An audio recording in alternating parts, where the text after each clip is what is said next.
सिरसा का एकमात्र रेजिडेंशियल व डे बोर्डिंग स्कूल, जहां पर आपके बच्चे की शिक्षा, खेल एवं कंपटीशन की तैयारी एक साथ हो रही है। कक्षा 3 से हॉस्टल शुरू। कानपुर, दिल्ली, सीकर व साउथ इंडिया से स्टाफ कर्नल VH सिसोदिया व सूबेदार AIG लालचंद पारिक के मार्गदर्शन में बच्चों की 9वीं से ही कैरियर काउंसलिंग करके उन्हें उच्च दर्जे की डिफेंस की तैयारी करवाई जाती है। इस साल 23 बच्चों ने आर्मी की भर्ती पास की। एड्रेस: ज्ञान ज्योति पब्लिक स्कूल एवं डिफेंस व स्पोर्ट्स अकेडमी।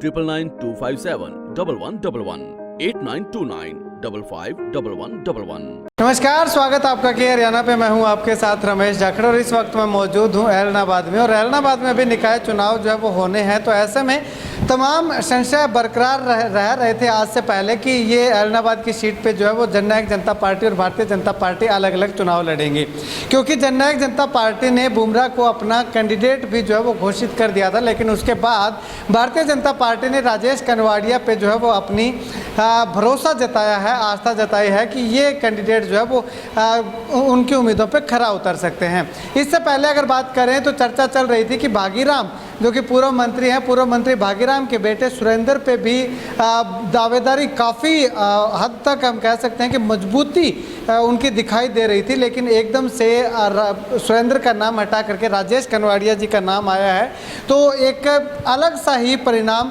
सामने आने की संभावना जो है वो दिखाई दे रही है। चलिए, राजेश कनवाड़िया जी मेरे साथ मौजूद है और उससे पहले इनसे बातचीत करूं उससे पहले मैं आपको बता दूं कि ये जो चुनाव होगा ये जननायक जनता पार्टी और भारतीय जनता पार्टी के दोनों के साझे उम्मीदवार के तौर पे इनको डिक्लेयर किया गया है। राजेश जी, सबसे पहले तो बहुत बहुत शुभकामनाएं आपको भारतीय जनता पार्टी का प्रत्याशी। बहुत बहुत धन्यवाद सर। अगर बात करें तो चर्चाएं चल रही थी कि जननायक जनता पार्टी और भारतीय जनता पार्टी अलग अलग चुनाव लड़ेंगे, लेकिन एक हो चुके हैं। एक होने के बाद क्या लगता है आपको, कितनी मजबूती आपको मिली? बहुत ज़्यादा मजबूती। सबसे पहले तो मैं जननायक जनता पार्टी और भारतीय जनता पार्टी के सभी बड़े पदाधिकारियों का तहे दिल से धन्यवाद करता हूं, और उन्होंने मेरे ऊपर जो इतना विश्वास जताया और मैं उस विश्वास पे पूरा खरा उतरूँगा।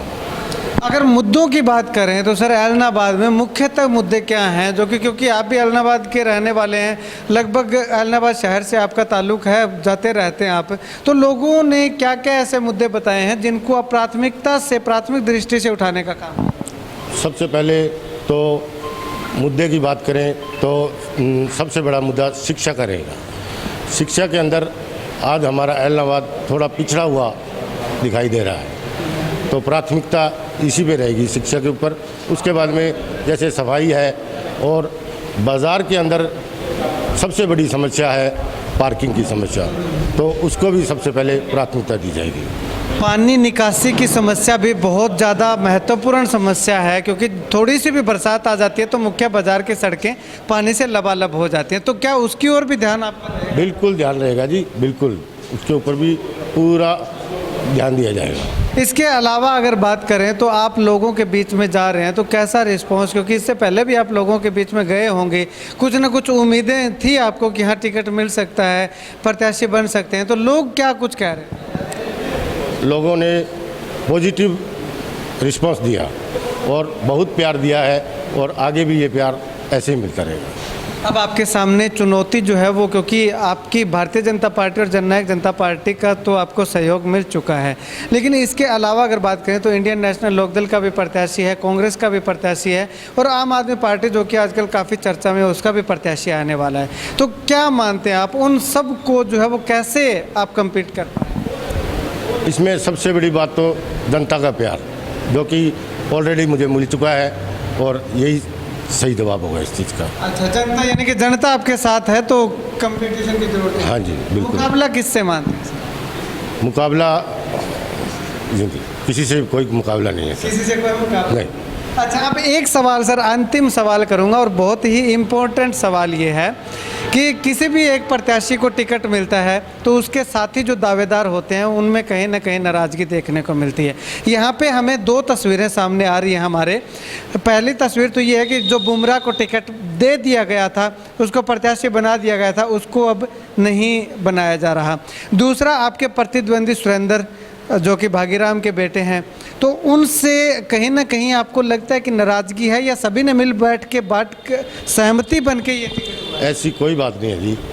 सुरेंद्र जी और बुमराह जी दोनों से हमारी सहमति हो चुकी है और बहुत अच्छा आगे रिस्पॉन्स मिलेगा, हमारे साथ में है। अच्छा, आपके साथ? हाँ जी, बिल्कुल। बहुत बहुत शुभकामनाएं जी, धन्यवाद धन्यवाद। चलिए, शुक्रिया बातचीत के लिए। तो यहाँ पे आपको बता दूं कि राजेश कनवाड़िया जी हमारे साथ मौजूद थे और उन्होंने तमाम सवालों के जवाब जो वो बिल्कुल बेबाकी और सरलता के साथ दिया है। ऐसा लग नहीं रहा था कि इनका पहला इंटरव्यू है, हालांकि इनका कहना है कि उनका पहला इंटरव्यू है, लेकिन फिर भी अगर मुद्दों की बात करें तो शहर में पानी की निकासी की समस्या को दूर करना, शहर में शिक्षा व्यवस्था को दुरुस्त करना, यानी कि शिक्षा के लिए जितने भी प्रयास उठाए जाएं वो प्रयास जो है वो इनके द्वारा उठाए जाएंगे। और आने वाले समय में इनका कहना है कि मुकाबला इनका किसी भी पार्टी के किसी भी प्रत्याशी के साथ नहीं है, और जो प्रत्याशी इनके साथ थे, इनके अगर बात करूं तो इनके साथ प्रत्याशियों की सूची में, दावेदारों की सूची में शामिल थे, उनको भी बैठ करके समझा दिया गया, उनसे भी जो समझौता है वो कर लिया गया। वो दोनों प्रत्याशी, चाहे वो जननायक जनता पार्टी का हो, चाहे वो भारतीय जनता पार्टी से सुरेंद्र सिंह हो, वो जो है वो इनके साथ कंधे से कंधा मिलाकर चलते हुए दिखाई देंगे, ऐसा इनका कहना है। खैर, आने वाले समय में क्या कुछ इलेक्शन का रिजल्ट रहता है, ऊंट आखिर किस करवट बैठता है, वो तो आने वाला वक्त बताएगा। लेकिन फिलहाल राजेश कनवाड़िया जी अपनी जीत को लेकर के काफ़ी आश्वस्त दिखाई दे रहे हैं। कैमरा सहयोगी संपत के साथ रमेश जाखड़ के हरियाणा।